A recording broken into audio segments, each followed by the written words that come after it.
I want to let you in on something that the bank will never, ever tell you to your face.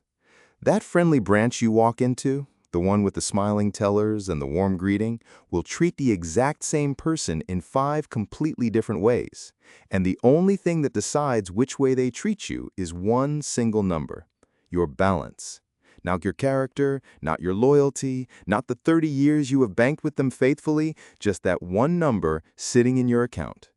The very same gray-haired gentleman who gets ignored and quietly nickel-and-dimed with fees when his balance is low will be offered coffee, a private office, and a personal banker the moment that number crosses a certain line. It is not personal, and it is not evil exactly. Banks are businesses, and like all businesses, they pay the most attention to their most profitable customers. But here is the part that matters for you and me. Once you understand this hidden game, once you can see the invisible lines and know exactly how the treatment changes at each one, you stop being a victim of it and you start using it to your own advantage. So today, I am going to walk you all the way up the ladder, from a balance of 0 all the way to $5 million. And at each single level, I am going to show you honestly how the bank treats you, what it quietly costs you, and the one smart move that keeps the power in your hands. Knowledge, my friend, is the great equalizer here. So let's pull back the curtain together. Now, before we start climbing, I want to say something that I hope will sit with you, because it is easy to hear all this and feel a little bitter or a little powerless. Please do not. The whole point of understanding this game is not to feel like a victim of it. It is the exact opposite. It is to feel powerful, because knowledge is the one thing that flips the table. Think about it. The bank is counting on one single thing above all else, and that thing is that you do not understand the game. They count on you not knowing what fees you are quietly paying. They count on you not knowing that your money could be earning far more somewhere else. They count on you trusting the warm smile and signing where they point. The moment you understand how it all really works, every single one of those quiet advantages they hold over you simply evaporates. You walk in with clear eyes. You ask the questions they are not used to being asked. You keep your money moving to wherever it is treated best. And suddenly, you are no longer a customer being quietly managed and milked. You are a sharp, informed person using a tool. And here is the beautiful thing about all of this. You do not need to be wealthy to play this game well. A person with $500 who understands the rules and refuses to pay a single unfair fee is playing far, far smarter than a person with $50,000 who blindly trusts everything the nice banker tells them. This is not about how much you have. It is entirely about how much you understand. So as we climb these 5 levels together, do not just listen for how the bank treats you. Listen for the smart move at each one, because those moves are the real gold, and they work at any balance, starting today. All right, let us begin the climb. Let's begin at the very bottom, at the level almost everyone starts, and sadly, the level where the bank makes some of its easiest money off of good people. This is the zone of 0 to just a few $100s. And I have to be blunt with you about how the bank sees you here. At this level, you are not really treated as a valued customer at all. You are treated as a source of fees. This is the penalty zone, and the penalties come in many quiet forms. There is the overdraft fee, that brutal charge of $30 or $35 that lands on you the moment your account dips a single dollar below 0, often for a purchase of just a few dollars. There is the minimum balance fee, a monthly charge simply for having the nerve to not keep enough money in the account. There are the little maintenance fees, the paper statement fees, all these small charges that seem tiny on their own, but add up to real painful money over a year. And always, always at the worst possible time, when you have the least to spare. The cruel irony is sharp here. The people with the least money end up paying the bank the most in fees, while the wealthy pay almost nothing. So what is the smart move at this level? The move that gets you out of the penalty zone for good. It is simpler than you think, and you can do it this week. You switch. You move to one of the many genuinely free checking accounts out there, often at online banks or local credit unions that have no minimum balance requirements and no monthly fees at all. Then you set up low balance alerts on your phone, a simple text that warns you before you ever risk an overdraft. From that day forward, you refuse, on principle, to ever pay another single penny in an avoidable fee. That reclaimed money, small as it is now yours again, and you have taken your very first step up the ladder. And let me show you just how much this one move can matter, because people underestimate it terribly. Picture someone living tight, near the bottom of their account at the end of each month. In a single rough month, they might get hit with an overdraft fee. And then, because that fee pushed them further negative, a second one, and maybe a monthly maintenance fee on top. That can easily be $70, $80, even $100 gone in a matter of days, taken from the very person who could least afford to lose it. Now multiply that by the bad months across a whole year, and you are looking at hundreds of dollars, sometimes far more, quietly vanishing into the bank's pocket for essentially nothing. That is money that could have been the start of an emergency fund. That is money that could have been the first rung of everything we are talking about today.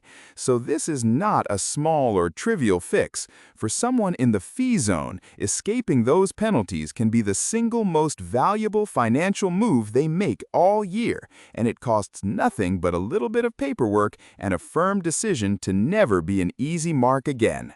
Do not ever let anyone tell you that watching the small fees is beneath you. At the bottom of the ladder, plugging those leaks is exactly how the climb begins. Now let's climb to the second level, where you have a few $1,000s in the account. And here, the first thing you will notice is a wonderful relief. The fees stop. You now comfortably meet the minimums, the penalties go away, and you can finally breathe. But here is what you must understand about how the bank sees you now. You have gone from being a source of fees to being, well, almost invisible. You are a perfectly fine, ordinary customer, but you are not yet profitable enough to earn any real attention. Nobody calls you. Nobody offers you anything.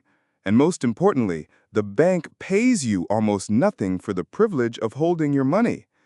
This is the great quiet theft of the big banks.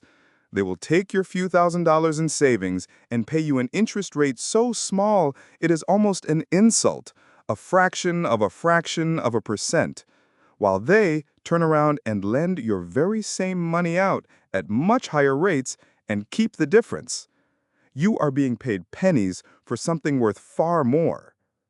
So the smart move at this level is about waking up to that theft and stopping it. You go and you chase real yield for your savings. These days, there are safe, government-insured, high-yield savings accounts and short-term certificates of deposit that will pay you many, many times what the big bank on the corner is quietly offering you. It is the very same safety, the very same insured protection, but for real, honest interest instead of insulting crumbs. Moving your savings to where it is actually respected and paid fairly is one of the easiest wins in all of personal finance, and it costs you nothing but an afternoon. Do not let a big bank hold your money hostage for free. And now we reach a genuinely interesting level, the point where you finally start to matter to them. This is the range of roughly $25,000 up to $100,000. And oh, how the treatment changes here. Suddenly, the fees are waived without you even asking. You might get a phone call from someone with the title of personal banker, someone who wants to build what they warmly call a relationship with you. You get invited into the office instead of standing at the counter. It feels good. It feels like respect. And after years of being ignored, that respect is genuinely pleasant. And some of it is real. But now, my friend, I need you to put your guard up, because this is exactly the level where the game turns and where a great many good, trusting seniors quietly get hurt. Because the reason they are suddenly so interested in you is that you now have enough money to be worth selling to. And so the friendly relationship very often comes with a sales pitch attached. They will begin to gently steer you toward the bank's own products. their in-house investment funds, which frequently carry high, hidden fees. Their annuities and their insurance products, which may pay the person selling them a handsome commission, while serving your actual interests poorly. The pitch is always warm, always framed as helping you, always delivered by someone likable. So here is the smart move, and I want you to practice saying it out loud. You enjoy the perks, absolutely. Take the waived fees and the nice office and the coffee. But when the sales pitch begins, you smile politely and you say, "Thank you. I never make financial decisions on the spot. I will think about it and discuss it with my own advisor." And then you leave, and you take any real decision to an independent, fee-only advisor who does not earn a commission for selling you anything. Never, ever confuse a friendly banker who is paid to sell with an honest advisor who is paid to guide.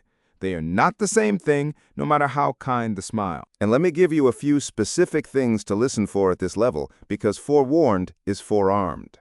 Be especially careful whenever a banker uses certain phrases.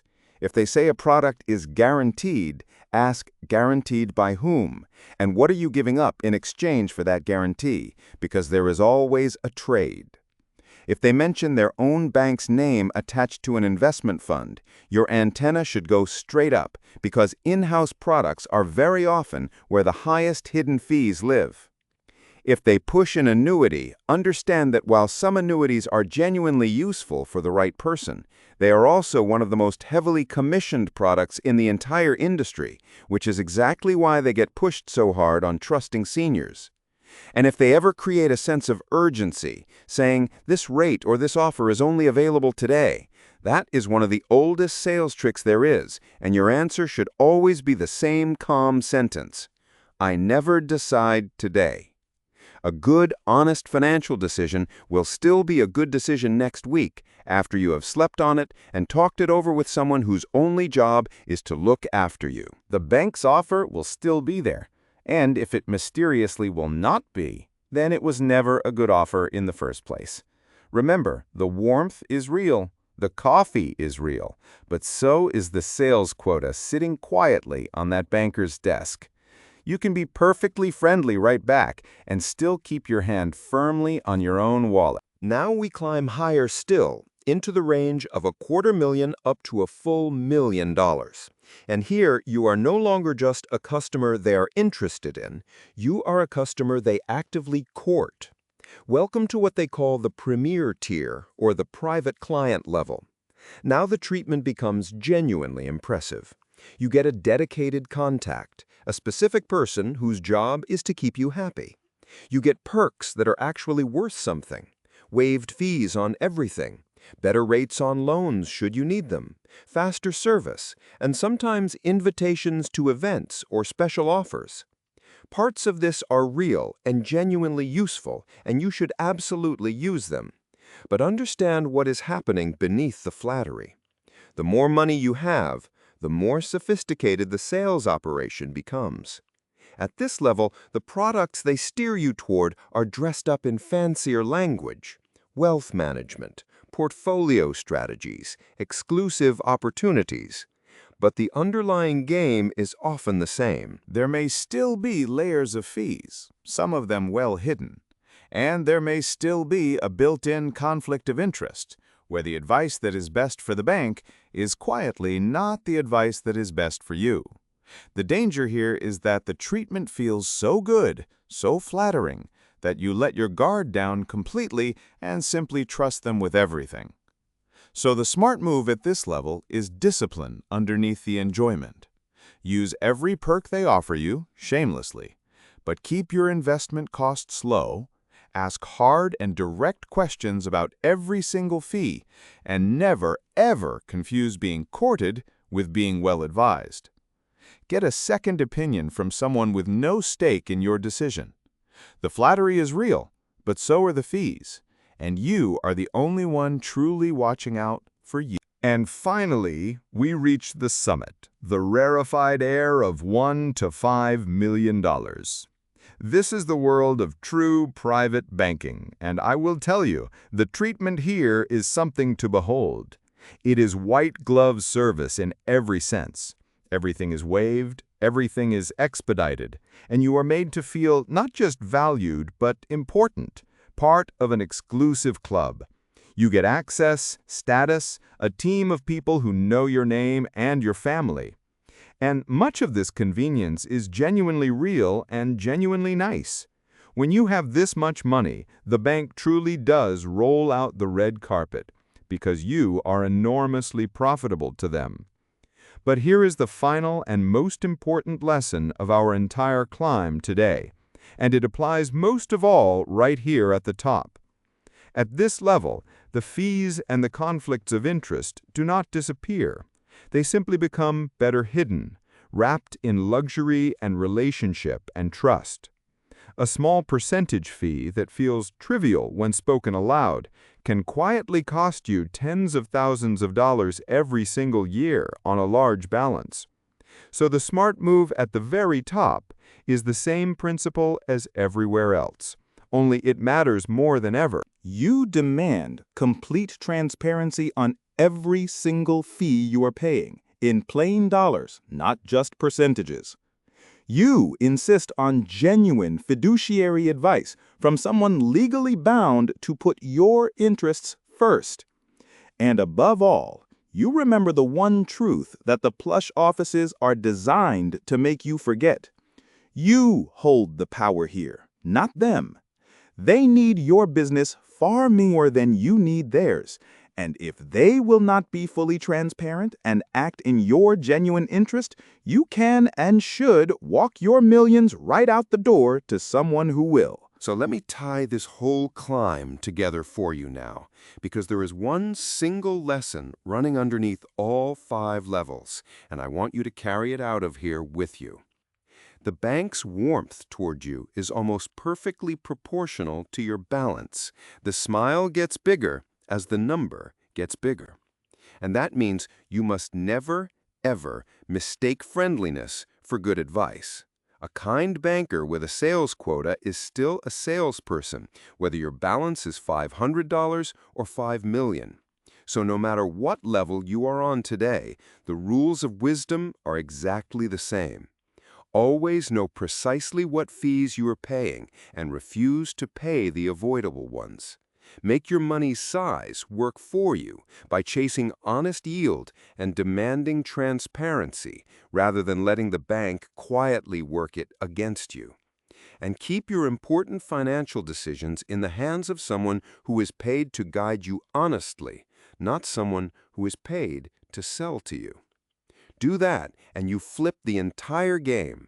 You stop being the customer the bank quietly manages, and you become the sharp, informed senior who uses the bank as the simple tool it was always meant to be. And I want you to really feel the dignity in that, because there is a great deal of it. For too long, too many good, honest, hard-working older people have walked into those marble lobbies feeling small, feeling intimidated, feeling like they should just be grateful for whatever treatment they are handed. But you built the wealth, whatever amount it is. You earned every dollar of it through a lifetime of work and care and sacrifice. That bank does not exist without people exactly like you depositing their hard-earned money into it. So you have every right in the world to walk in there with your head held high, to ask direct questions and expect direct answers, and to move your money somewhere else the very moment you are not treated with honesty and respect. You are not asking them for a favor. You are their business. Never let the plush carpet and the important-sounding titles make you forget that simple fact. And let me tell you the wonderful thing that happens when you start banking this way, with clear eyes and a straight back. The fear goes away. The vague anxiety about whether you are being taken advantage of, that quiet worry in the back of your mind, it simply dissolves because now you know. You know what to look for. You know what questions to ask. You know that you can always walk away. That confidence is worth more than any perk they could ever offer you, and it is available to you at any balance, starting the moment you decide to claim it. You do not have to become a financial expert. You just have to remember these simple truths. Stay a little bit skeptical of the warm smile, always know your fees, and keep an honest guide in your corner. Do that, and you will never again be the easy customer that the bank quietly counts on. So this week, take just one step. Check what fees you are quietly paying, or move your idle savings somewhere that finally pays you fairly. Small moves made with open eyes that put the power back where it belongs, in your hands. If this pulled back the curtain for you today, then stay with me, because there is so much more I want to show you about keeping your hard-earned money exactly where it belongs, with you. I will see you in the next one, my friend. Bank wisely.